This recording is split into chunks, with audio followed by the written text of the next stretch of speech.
যেই শোনে মাদ্রাসার ডিগ্রি সার্টিফিকেট, যেই শোনে কামিল পাস, যেই শোনে কওমি মাদ্রাসা থেকে আলেম, যোগ্যতা মেধা তার যাই থাকুক, তাদেরকে আর সিলেকশন দিতে চায় না।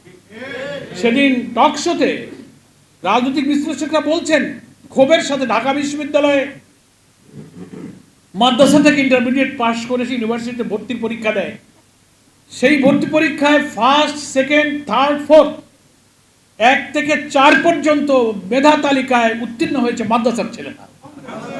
তাতে বিশ্ববিদ্যালয়ের শিক্ষক, এদেশের কিছু ইসলাম বিরোধী নাস্তিক মুরতাদদের যারা দোসর, বিশ্ববিদ্যালয়ে মাদ্রাসার ছেলেকে এসে আলিম পাস করে সে কেন ইউনিভার্সিটিতে চান্স পেল?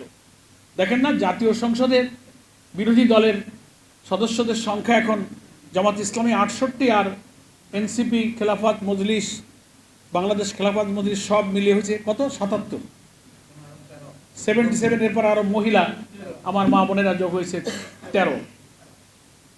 পর্দা, হেজাব, মাথায় টুপি, দাড়ি, এই তো তাদের লেবাস।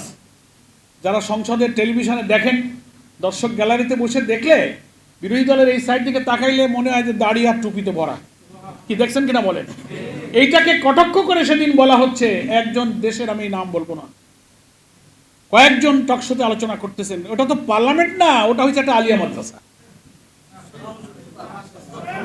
ওটা কোনো পার্লামেন্ট না, ওটা একটা মাদ্রাসা। মানে ধর্মীয় শিক্ষা, চরিত্র, নৈতিকতা তৈরি হয়ে জাতীয় সংসদে জনগণের ভোটে এসে যোগ্যতার সাথে তারা দায়িত্ব পালন করছে, তারপরেও তারা স্বীকৃতি পাওয়ার যোগ্য হচ্ছে না।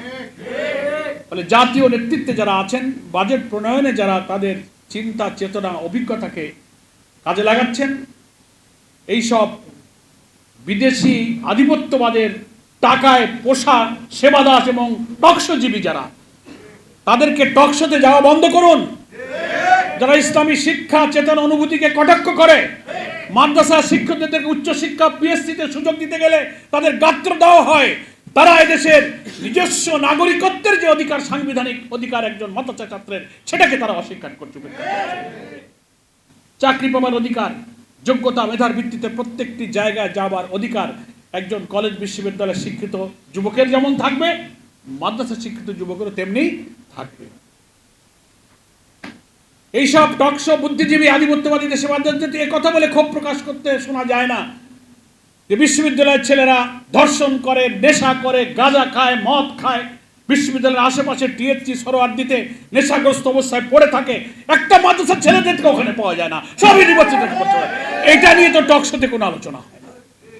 ফলে মাদ্রাসা শিক্ষার খাতে বরাদ্দ না বাড়িয়ে, কমিয়ে দিয়ে, একজন পার্লামেন্ট মেম্বার, নাম বলার দরকার নেই, তিনিও বলতেছেন টকশোতে যে দেশের সব মাদ্রাসাগুলো বন্ধ করে দেওয়া দরকার। কি আজব ব্যাপার! কালকে দেখলাম একটা মহিলা টকশোতে এসে বলতেছে যে শরিয়া আইনকে থু দেয়, শরিয়া আইন এদেশে মানি না আমরা। এদের কি মুসলমানের পরিচয় তারা দিতে পারেন? সম্মানিত সুধীবৃন্দ, মুআজ্জাজ উলামায়ে কেরাম, আমি তাই আজকে ওলামা মাশায়েখদের এই বাজেট ভাবনা নিয়ে আপনারা যে এত সচেতন এবং দেশ জাতি নিয়ে আপনারা যে চিন্তা করছেন, সেটার জন্য আমি আন্তরিকভাবে মোবারকবাদ জানাই। আমাদের কৃষি খাতে, স্বাস্থ্য খাতে, শিক্ষা খাতে, বিশেষ করে মাদ্রাসা এবং কারিগরি খাতে যে বরাদ্দ গত অর্থ বছরে ছিল, আগামী অর্থ বছরে আরও কয়েক গুণ বৃদ্ধি করার মধ্য দিয়ে আমাদের অর্থনীতিকে প্রাণ সঞ্চার করার জন্য, আমাদের শিক্ষা এবং একটি সভ্য জাতি গঠনে ইসলামী শিক্ষা এবং মূল্যবোধের এই গতিকে বৃদ্ধি করার জন্য সরকারকে সুচিন্তিত পদক্ষেপ নেওয়া দরকার এবং বেশি পরিমাণ অর্থ বরাদ্দ করা প্রয়োজন।